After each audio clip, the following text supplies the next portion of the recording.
성교적 삶을 살아가는 주님의 교회 성도님들을 환영합니다. 오늘도 하나님의 말씀과 함께 은혜로운 하루 되십시오. 안녕하세요, 성도 여러분. 4월 30일 수요일 말씀 묵상 시작하겠습니다. 오늘 함께 나눌 말씀은 민수기 16장 46절부터 50절까지의 말씀입니다. Numbers chapter 16 verse 46 to 50 함께 읽겠습니다. 이에 모세가 아론에게 이르되 너는 향로를 가져다가 제단의 불을 그것에 담고 그 위에 향을 피워가지고 급히 회중에게로 가서 그들을 위하여 속죄하라. 여호와께서 진노하셨으므로 연병이 시작되었음이니라. 아론이 모세의 명령을 따라 향로를 가지고 회중에게로 달려간즉 백성 중에 연병이 시작되었는지라. 이에 백성을 위하여 속죄하고 죽은 자와 산 자 사이에 섰을 때에 연병이 그치니라. 고라의 일로 죽은 자 외에 연병에 죽은 자가 14,700명이었더라. 연병이 그침에 아론이 회막 문 모세에게로 돌아오니라. 아멘. 1945년 2차 세계대전이 막바지에 이르렀을 때 독일의 한 작은 마을에서 있었던 일입니다. 연합군이 전쟁의 승기를 잡게 되면서 각 마을에 있던 나치 군대들이 퇴각하기 시작했는데요. 퇴각하다가 독일의 한 작은 마을에서 그들이 다시 병력을 모을 수도 있겠다고 연합군이 판단을 했습니다. 그래서 그 마을에 있는 연합군 병사들에게 전보를 보내서 그 마을로 진입하는 중요한 철도 다리를 폭파하라고 지시를 내렸습니다. 명령에 따라서 폭파팀이 다리에 폭약을 설치했고 연합군은 멀리 떨어져서 망원경으로 다리를 보고 있었습니다. 그런데 예상치 못한 일이 발생했습니다. 예정된 폭발까지 몇 분 남지 않은 상황에서 다리 위 그 안개와 연기 사이로 민간인 무리가 발견되었습니다. 대부분 여성과 노인들 그리고 어린이들이었습니다. 마을을 떠나서 도망치는 중이었는데 지휘관이 폭발을 지연시키라고 무전을 보냈지만 통신이 불안정해서 폭파팀과 커뮤니케이션을 할 수가 없었습니다. 그때 갓 20살이 된 젊은 병사가 붉은 신호탄을 움켜쥐고 팔을 막 휘저으면서 다리를 가로질러 폭파팀을 향해서 전속력으로 달렸습니다. 나치 군대의 그 저격수의 총알이 쏟아지는 위험한 상황 속에서도 폭파팀에 신호를 보냈고 동시에 마지막 한 사람이 다리를 건널 때까지 다리 위에서 자리를 지켰습니다. 모든 민간인이 건넌 뒤에 그 젊은 병사도 후퇴했고 몇 초 후에 다리가 폭파되었습니다. 이 젊은 병사는 죽음과 생명 사이에 서서 수십 명의 생명을 구했습니다. 오늘 본문에서도 죽은 자와 산 자 사이에 한 사람이 섰습니다.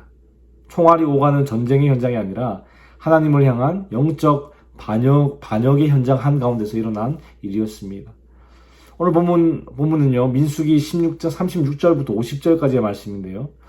이스라엘 백성이 다시 한번 하나님께 반역하는 모습과 하나님의 심판이 치명적인 전염병의 형태로 진영을 휩쓸고 있는 장면을 보여줍니다.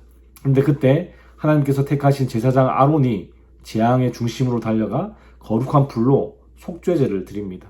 그리고 바로 그 젊은 병사처럼 제사장 아론이 죽은 자와 산 자 사이에 섰을 때 전염병이 멈추었습니다. 짧은 시간이지만 오늘 말씀을 통해서 본문의 전체적인 내용과 더불어 중보에 대한 메시지를 한번 살펴보려고 합니다. 레위인들 중에 고라, 다단, 아비람, 그리고 온, 이 사람들이 당을 짓고 지휘관 250명과 함께 일어나서 하나님께서 세우신 모세와 아론의 그 권위에 대항했습니다. 사실은 그들이 모세와 아론에게 대항한 것이 아니라 하나님께 대항한 것이었습니다. 하나님께서 레위인들을 구별하여 하나님께 가까이 하게 하셨고 여호와의 성막에서 봉사하는 특권을 주셨는데 아론의 자손들에게만 주어진 그 제사장 직분이 탐났던 것이죠. 왜 우리는 제사장들의 뒤치다거리만 해야 하지? 우리도 멋지게 제사장직 감당할 수 있어. 이런 마음이 드니까 하나님에 대한 원망이 생겼던 것이죠. 레위인들을 구별하여 성막에서 봉사하게 하신 것도 아론의 가문만 제사장직을 이어가도록 하신 것도 모두 하나님께서 정하신 것이었습니다. 모세가 권력을 쥐고 자기 형 아론에게 제사장 자리를 준 것이 아니라는 것이죠. 결국 모세의 제안대로 모두 향로를 하나씩 가지고 와서 불을 담고 회막 문 앞에 섰습니다. 누가 하나님께서 인정하시는 진짜 제사장인지 가려보자는 것이죠. 그때 여호와의 영광이 온 회중에게 나타났고 땅이 입을 열어 고라와 다단과 아비람의 집과 모든 사람과 재물을 삼켰습니다. 그리고 여호와께로부터 불이 나와서 분향하는 지휘관 250명을 불살랐습니다. 그런데 하나님께서 모세에게 좀 이상한 명령을 하십니다. 오늘 본문 37절과 38절을 함께 읽어보겠습니다. 너는 제사장 아론의 아들 엘르아살에게 명령하여 붙는 불 가운데에서 향로를 가져다가 그 불을 다른 곳에 쏟으라. 그 향로는 거룩함이니라. 사람들은 범죄하여 그들의 생명을 스스로 해하였거니와 그들이 향로를 여호와 앞에 드렸으므로 그 향로가 거룩하게 되었나니 그 향로를 쳐서 제단을 쌓는 철판을 만들라. 이스라엘 자손에게 표가 되리라 하신지라. 회막 안에서 제사장이 분향할 때 사용하는 그 향로와 불 외에는 모두 불법입니다. 그렇기 때문에 250명의 그 지휘관들이 만든 향로와 거기에 담긴 불은 불법이었습니다. 그런데 38절에 보니까 하나님께서 불법으로 만든 그 향로를 쳐서 제단을 쌓는 철판을 만들라고 명령하십니다. 여러분, 제단은 하나님의 임재가 거하시는 거룩한 그 회막 안에 있는 것인데 불법으로 만든 부정한 향로를 쳐서 철판을 만들고 그것으로 거룩한 제단을 둘러싸라는 것이 참 이해가 안 되는 부분이죠. 그러나 38절 마지막에 보니까 그렇게 명령하신 이유가 있었습니다. 부정한 자들의 물건이었기 때문에 그 향로 250개는 원칙상 성물의 어떤 자격이 없지만 사안의 특수성과 중대성으로 인해서 하나님께서 예외적으로 성물로 받으신 것이죠. 이스라엘 자손에게 표가 되리라. 이스라엘 자손들에게 이 사건을 교훈으로 삼기 위한 하나님의 주권적인 조치였습니다. 누가 회막 안에 들어와서 향을 피울 자격이 있는지 기억하게 하는 경고인 것이죠. 고라의 반역 사건으로 인해서 많은 사람들이 징계를 받았지만 놀랍게도 회중들은 변하지 않았습니다. 오히려 다음날 동이 트자마자 모세와 아론에게 항의하러 몰려들었습니다. 분명히 그들의 눈으로 땅이 열려 고라의 일당을 집어삼키는 것을 보았고 여호와께로부터 불이 나와서 분향하는 250명을 불사르는 것을 보았습니다. 그런데 그들은 41절에 보니까 모세와 아론을 원망하면서 너희가 여호와의 백성을 죽였도다 라고 말합니다. 어떻게 보면 고라의 반역이 아직 완전하게 수습되지 않은 것이죠. 회중들은 심지어 모세와 아론을 죽이려고 했습니다. 그때 다시 한번 회막 위에 그 구름이 뒤덮였고 여호와의 영광이 나타났습니다. 45절과 46절 함께 읽어보겠습니다. 너희는 이 회중에게서 떠나라. 내가 순식간에 그들을 멸하려 하노라 하시매 그 두 사람이 엎드리니라. 이에 모세가 아론에게 이르되 너는 향로를 가져다가 제단의 불을 그것에 담고 그 위에 향을 피워가지고 급히 회중에게로 가서 그들을 위하여 속죄하라. 여호와께서 진노하셨으므로 연병이 시작되었음이니라. 하나님께서 회중들을 어떻게 멸하겠다 하십니까? 순식간에. 고라의 땅이 심판당한 것을 보고도 여전히 반역을 일으키는 이스라엘 백성들을 향한 하나님의 진노가 얼마나 급하게 불타오르는지를 보여주는 단어입니다. 순식간에. 모세와 아론은 하나님의 심판이 임박했음을 바로 알아차렸습니다. 그리고는 둘 다 하나님 앞에 엎드렸습니다. 왜 엎드렸을까요? 끔찍할 것이 뻔한 하나님의 그 심판을 참아 볼 수가 없어서 엎드렸을까요? 아니면 하나님의 심판이 자신들에게도 튀일까봐 피하기 위해서 엎드렸을까요? 모세와 아론은 자신들을 대적하고 죽이려고 했던 그 회중들의 생명을 위해서 하나님께 엎드렸습니다. 하나님의 심판이 임하자 전염병이 퍼져나갔습니다. 어떤 종류의 전염병이었는지 기록되어 있지는 않지만 엄청난 속도로 전염병이 퍼져나갔음은 분명합니다. 모세가 아론에게 즉시 향로를 가져와서 제단에 불을 거기에 담고 향을 피워서 회중에게로 가라고 지시했습니다. 그 이유가 무엇입니까? 46절에 보니까 그들을 위하여 속죄하라. 여러분, 이게 가능한 일입니까? 과연 누가 나를 죽이려고 한 사람을 하나님께서 정당하게 심판하시는데 하나님 그 사람의 죄를 용서해 주시고 심판을 멈추어 주십시오라고 할 수 있겠습니까? 모세와 아론은 자존심도 없는 그런 사람들이었습니까? 그들도 분명히 억울하고 화가 났을 겁니다. 그러나 모세와 아론은 그들의 자존심보다, 그들의 명예, 그들의 레퓨테이션보다 이스라엘 백성들을 더 사랑했습니다. 그리고 그들을 그 백성의 지도자로 삼으신 하나님을 신뢰했습니다. 그래서 하나님의 심판 중에 한 사람이라도 더 살리려고 급히 향로를 가지고 회중 안으로 들어가서 백성들을 위해 속죄했습니다. 여러분, 이때 아론은 80세가 넘는 노인이었습니다. 레위인들의 은퇴 나이가 50세였던 것을 고려해 본다면 이 당시에도 80세는 많은 나이였습니다. 그런 아론이 급히 향로를 가지고 회중 안으로 뛰어 들어가 죽은 자와 산 자 사이에 서서 속죄하기 시작했을 때 하나님의 재앙이 멈추었습니다. 이번에도 하나님은 아론의 탄원의 그 분량을 받아들이시고 분노를 줄이셨지만 그럼에도 사망자는 14,700명이나 되었습니다. 여러분, 아마 오늘 본문을 읽으시면서 겨우 원망 한번 했다고 14,700명이나 죽이셔야 했을까 생각하시는 분들이 있을지도 모르겠습니다. 저도 구약 성경을 읽을 때마다 자주 하는 생각이기도 합니다. 그런데 가끔 우리는 죄의 무게를 간과하고 하나님의 심판이 너무 가혹하다고 생각할 때가 있는 것 같습니다. 그러나 여러분, 하나님의 심판은 정확합니다. 공의의 하나님이시기 때문이지요.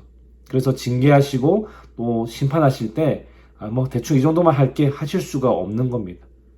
그러나 너무 다행인 것은 우리 하나님은 또한 사랑의 하나님이십니다. 그래서 우리를 심판하기보다 구원하기를 더 원하신다는 것이죠. 오늘 본문을 보아도 그렇지 않습니까? 모세와 아론이라는 중보자들을 세우시고 그들이 하나님과 백성들 사이에서 하나님께 속죄하여 심판을 멈추도록 하셨습니다. 성도 여러분, 하나님은 오늘 우리에게도 이런 중보자를 주셨습니다. 그분은 바로 예수 그리스도이십니다. 우리는 죄인이기에 거룩하신 하나님께 나아갈 수도 없고 죄로 인해 심판으로 멸망당해야 할 존재들입니다.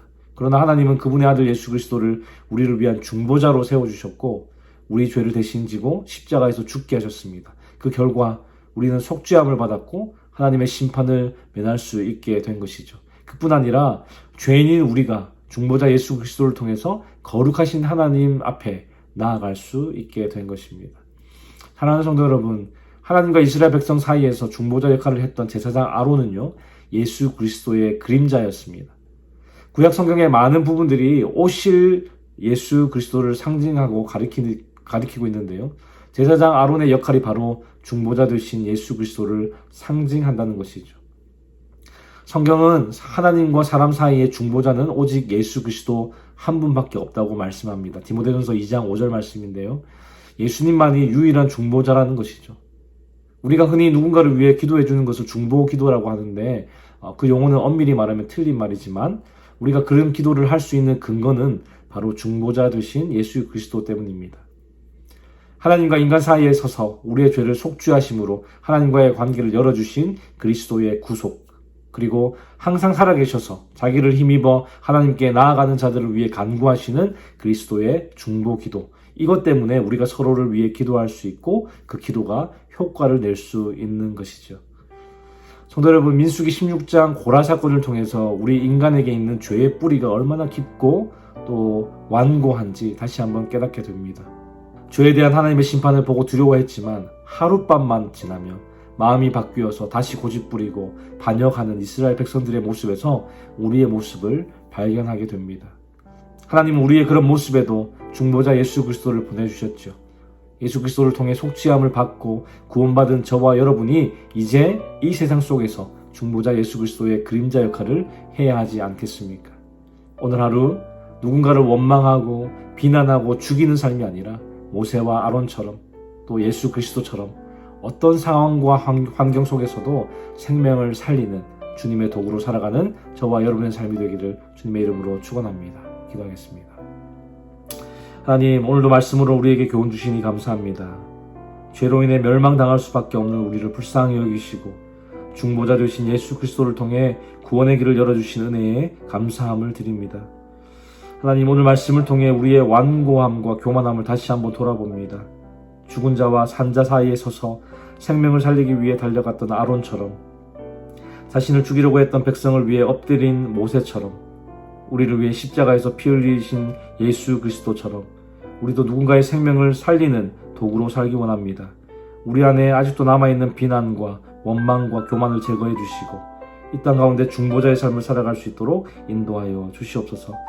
주님, 오늘도 주께서 주시는 힘과 은혜로 살아가기 원합니다. 주의 도우심으로 승리하는 하루 되게 하여 주시옵소서. 감사를 드리며 예수 그리스도의 이름으로 기도하였습니다. 아멘. 수요 기도 제목으로 함께 기도하겠습니다. 교육부 및 청년 등 다음 세대 사역을 위해 기도하실 때에 영아부, 유아부, 초등부, 청소년부가 교회 학계를 통해 복음을 만날 수 있도록 대학부 청년부 EM 사역을 통하여서 우리 다음 세대가 신앙적 가치관을 확립하도록 기도해 주시기 바랍니다. 구역장님들과 새가족들을 위해 기도하실 때에 우리 구역장님들 한 분 한 분이 섬김을 통해서 각 개인이 은혜와 복을 누리도록 새가족들이 잘 정착하여 믿음의 뿌리를 견고하게 내리도록 기도해 주시기 바랍니다. 선교사님을 위해 기도하실 때에는 네팔의 윤성철 선교사님, 터키의 하상욱 선교사님, 일본의 문일배 선교사님, 페루의 윤애경 선교사님, 그들의 선교사역을 통하여서 많은 영혼들이 복음을 듣고 주께 돌아올 수 있도록 함께 기도해 주시기 바랍니다.